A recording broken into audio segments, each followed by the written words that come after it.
Hello, welcome to our first online lecture video. I'll explain what we're going to be talking about in a second, but I hope everybody is doing well, staying quarantined and healthy.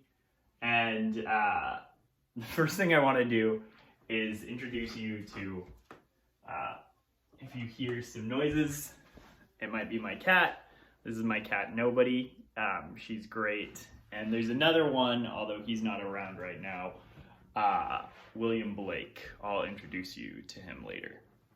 Anyway, just to get started, one thing I wanted to mention is I felt like it would be a good idea to start chapter 6 at the beginning and really just kind of have a baseline for that. And this week we're going to be talking about chapter 6. And it has two sections. Chapter 6 is all about discrete probability distributions. So we're going to be talking about that. And the first section is discrete random variables. And so we're going to be talking about this idea of what a random variable is and what discrete is going to mean. And if you were there in the last live lecture, this might be a little bit of a review. But I think it'll be a good idea to kind of get that baseline start at the beginning of chapter 6. And the next video series will be 6.2, which is about binomial distribution. And you'll get 6.1 and 6.2 all at once, and you'll be able to watch them at your leisure. So for starters here, I've posted the name. We're going to be talking about discrete random variables. And here's the homework for this section, so you can get started on that. And then the key ideas for this are going to be random variable. So we're going to be talking about what that is. And then also this word expectation. So for this section, these are the kind of the key takeaways. You want an understanding of what a random variable is and what expectation is. Okay, so to just start and get us thinking, I want to start with this idea of if I flip a coin 3 times, what are the number of heads that can come up? And so you can think this is a probability experiment, because you're going to get different outcomes depending on the actual experiment. And what happens is there are possible outcomes that could happen. We could have 0 heads, we could have 1 head, we could have 2 heads, we could have 3 heads. And so these are the different possible outcomes for this probability experiment. And you can see that if I have 0 heads, then all of my flips result in tails. If I have 1 head, I can have these 3 possibilities. The first one is a head, and the rest are tails. First one is a tail, head, tail, and so on. I can have 2, you can see the different possibilities in that. And if I have 3 heads, all the outcomes, or all the flips, are going to result in heads. And so what you can get from looking at this is that the probability of this being the outcome, of 0 heads being the outcome, is going to be 1 over, well, how many possible ways can the experiment terminate? 1 over 8. There are 8 total. And then if I want to know, well, what's the probability of 1 head showing up in my flipping of 3 coins? Well, it's going to be 3 over 8. And again, for 2, it's going to be 3 over 8, and for 3 it's going to be 1 over 8. So this is kind of the first experiment that you want. And so you might ask yourself this question of expectation. So that's kind of the next idea here is expectation. If I do this experiment, how many heads would I expect? In other words, you might want to say, well, how many times would I expect 0 heads to pop up if I perform this experiment a lot of times? Well, based on our classical probability thing here, we would expect 0 heads to show up about 1/8 of the time. And if I was to do this experiment a lot, I would expect 1 head to show up 3/8 of the time, 2 heads to show up again 3/8 of the time, and 3 heads to show up 1/8 of the time. And so you might ask yourself, well, what if I wanted to attach expectation to a single outcome, what would it be? And maybe it's a little bit misleading to say a single outcome, but let's think about this expectation. If I add up all of the expectations of these outcomes, what do I get? Well, if I, so here, 0 being my outcome happens 1/8 of the time, 1 being my outcome happens 3/8 of the time, 2 being my outcome happens another 3/8 of the time, and 3 being my outcome happens 1/8 of the time. What I end up getting is, this will be 12/8 when you add all of that up, which is equal to 1.5. And so one way you could rephrase this is you could say, well, my expectation is that we get 1.5 heads. What's a little bit misleading about that, and maybe wrong with that sentiment, is this isn't a possible outcome. So that's one thing you want to keep in mind, is my expectation here of 1.5 heads isn't one of the possibilities that can happen. However, 1.5 is kind of nicely between 1 and 2, halfway between 1 and 2, and these are the outcomes that are most likely to happen. So that's something to keep in mind.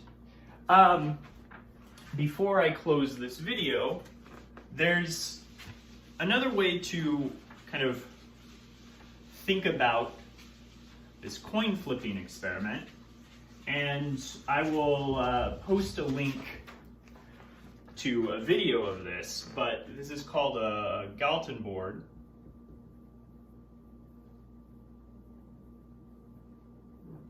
And you can see how this works. So how a Galton board works is you have this board, it's made up of these pegs. That's not how it works. There we go. It's made up of these wooden pegs, and it looks like this. And what you do is you drop like a little marble or a ball, drop it down, and each level it goes through, the ball hits a peg, and it has a decision to make. Do I go right, or do I go left?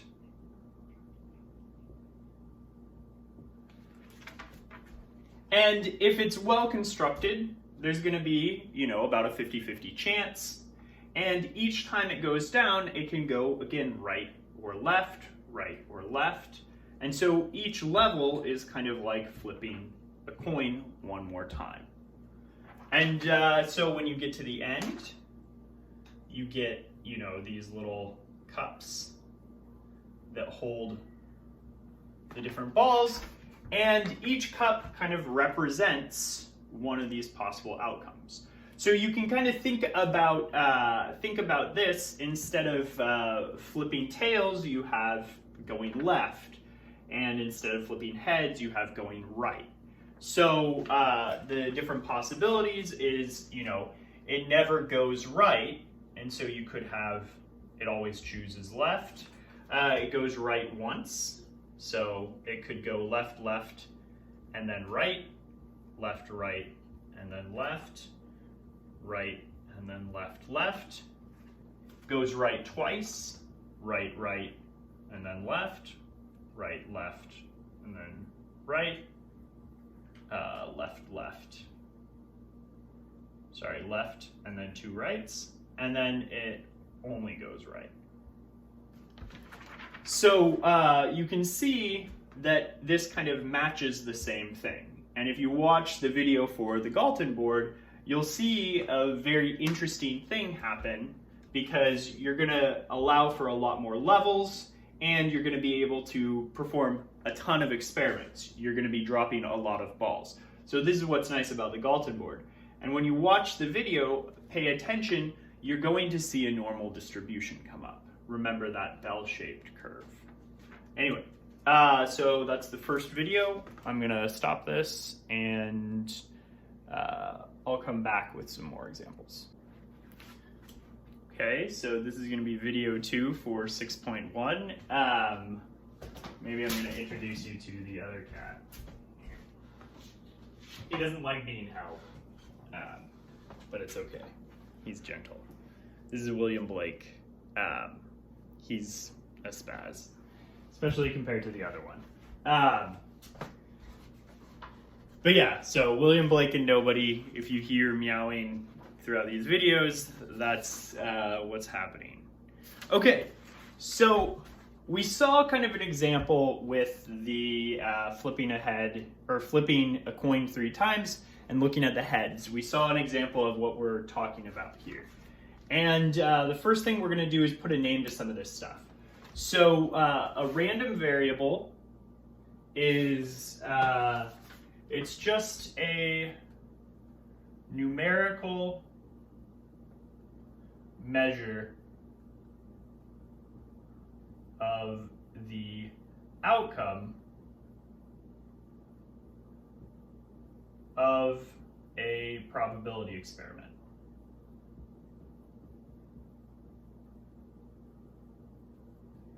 In other words, if you like to think in terms of this, it's a function that takes values in a probability space, outcomes of a probability experiment, and attaches numbers to them. So a numerical measure, what we do is we use capital letters. So uppercase letters to indicate random variables.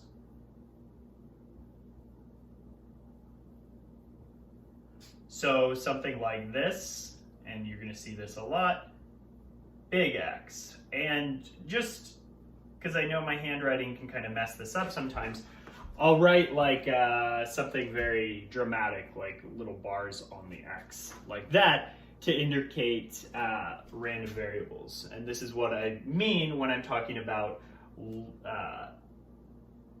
random variables, yeah. So, and then if I use lowercase letters, something like this, this is still a variable, but it's not a random variable. These are just possible outcomes. So things like 1, 0, 1, 2, and 3. The important thing to keep in mind is when I use this, this is attached to a probability experiment. This means something like, we'll see in this example, means something like the number of heads obtained by flipping a coin 3 times. It has randomness attached to it. This is a variable where it doesn't have any randomness attached to it. It's just a variable that indicates it can be different values. No randomness, no experiment attached. So again, the example we watched before is the random variable x being the number of heads obtained by flipping a coin 3 times. Well, this has the possible values or possible outcomes 0, 1, 2, and 3. We saw that. So again, this means number of heads obtained by flipping a coin 3 times. That's what that variable is. This is the possible outcomes that it can be. It can be 0, 1, 2, or 3. This is just something. All right. So in this example, x is a discrete random variable, and all a discrete random variable is when the outcomes are integer valued. So integer outcomes. And, or you could think about it like they can be listed. Listable. Don't think of it like a continuous line of values. Think of it like something that's discrete, where you can, so discrete is going to mean like different values like this, 0, 1, 2, 3, whereas continuous random variable can take on any of these values, anything in between. So in between any two values, there's going to be another value. In between these two, there's going to be another value. In between these two, there's going to be another value, and so on. So an example of a continuous random variable is highest temperature in the day. We think of temperature as being a number line with all possible values in between, and that's going to be a continuous variable. So in this section, we're really talking about discrete random variables. So we're going to look at more details about discrete random variables. Okay, so I want to drive home this, this experiment we did in these words again. So here, if we're talking about this, we can actually build a probability table here, where what we do is, so again, this is our random variable, number of heads in 3 coin flips. And then here in this section, I'm going to put X being the possible outcomes. And you can have 0, you can have 1, you can have 2, and you can have 3. And then what I'm going to do is I'm going to use this notation here, probability that our random variable, capital X, is equal to lowercase x, is equal to this thing here. And sometimes you'll see this written as just the probability of the lowercase x, if we're all in agreement we're talking about this variable. So again, when you see this, this says what's the probability that your random variable is equal to this outcome. That's how you want to read it. And so what's the probability that your random variable is equal to 0? Well, remember, there was 1/8 possibility. And for 1, there was 3/8 possibility. For 2, there was another 3/8. And for 3, there was 1/8. And what do you notice when you add up all of these values? You're going to get 1. And this is actually an important point because this becomes a probability distribution of the random variable x. And when you have a probability distribution,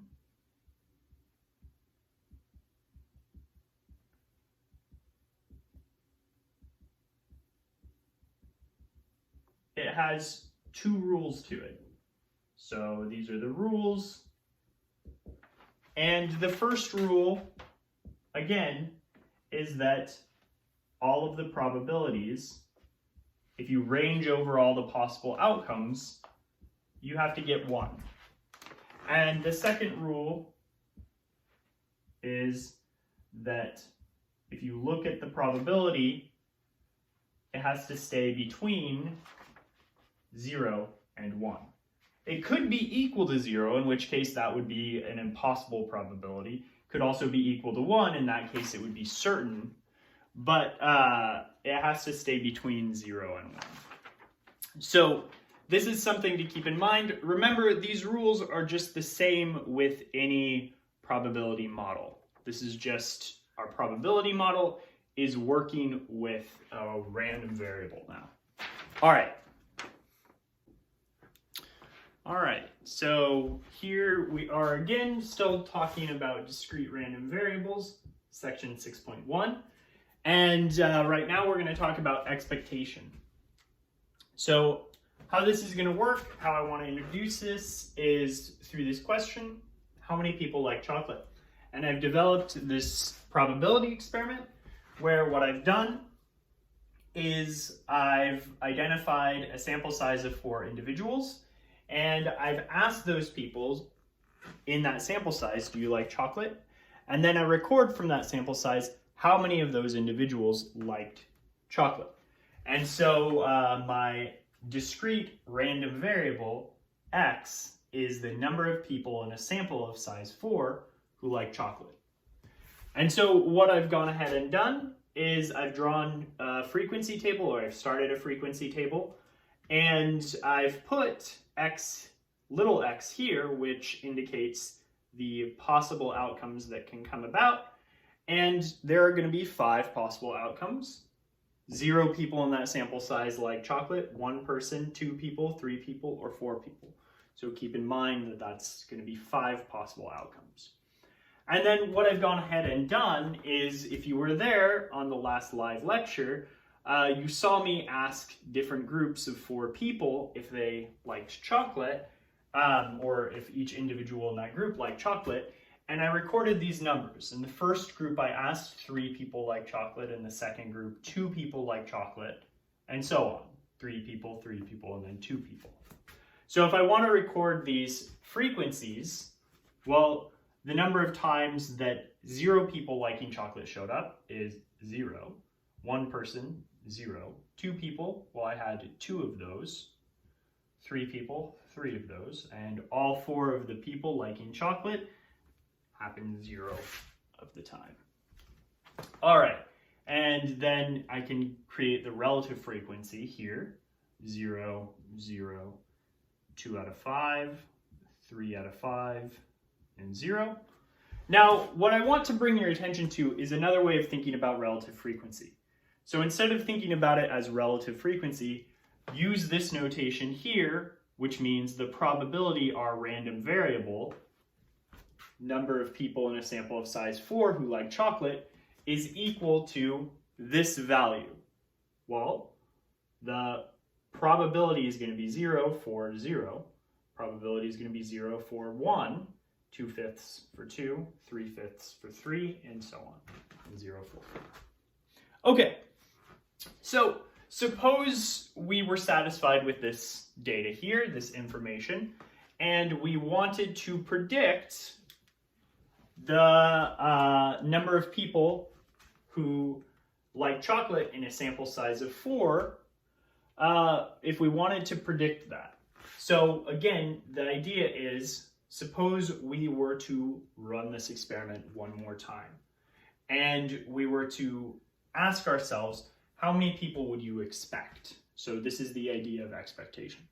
One way to answer expectation is to take the mean. Again, it's going to be the mean of all of these values.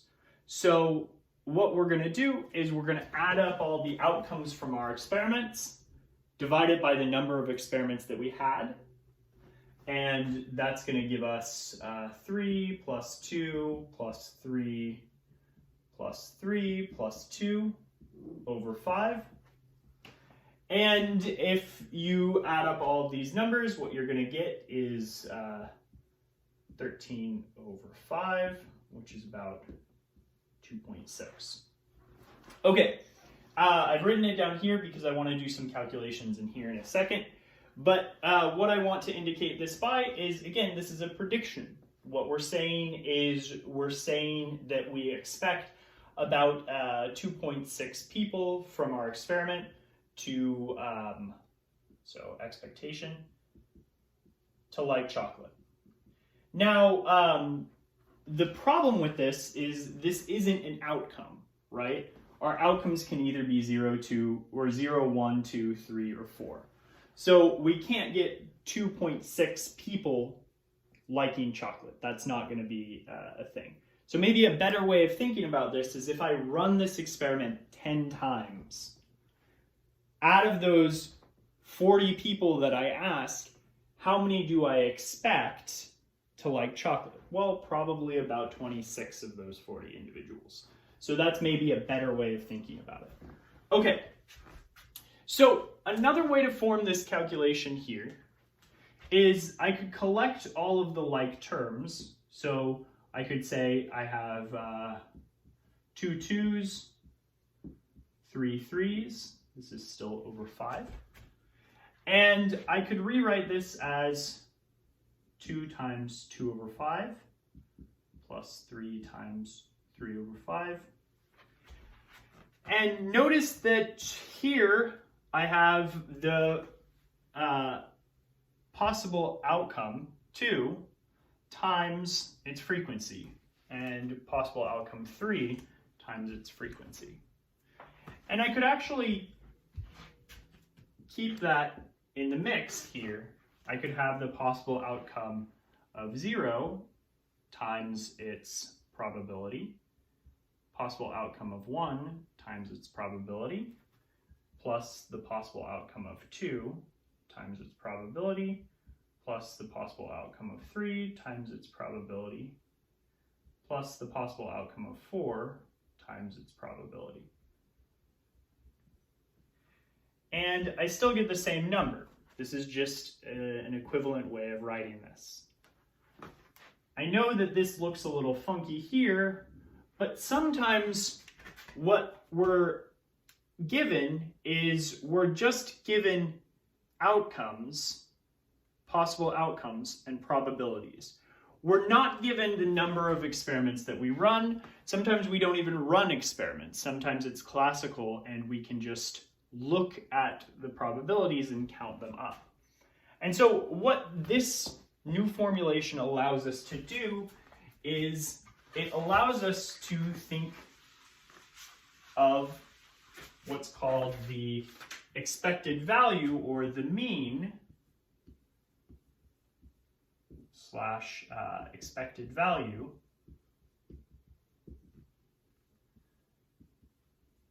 of a discrete random variable.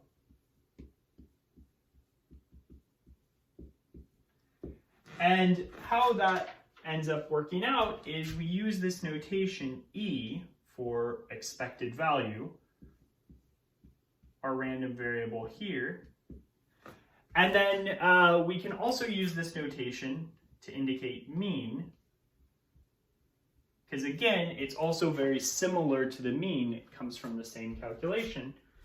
But we use the population one, and we indicate it's the mean of the random variable x by putting it down there.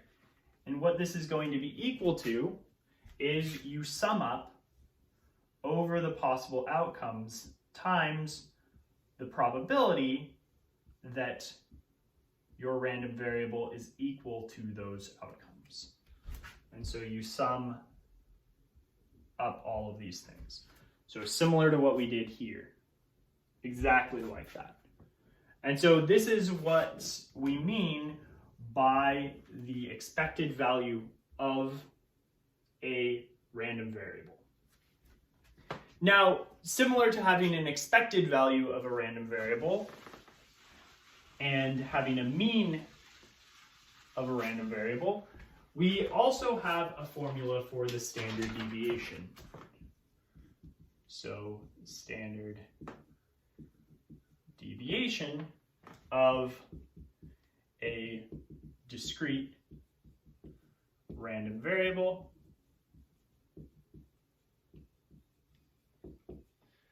and again we use this sigma here,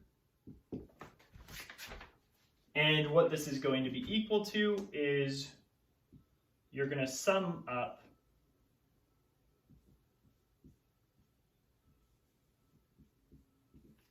the outcome value minus the expected value squared times the probability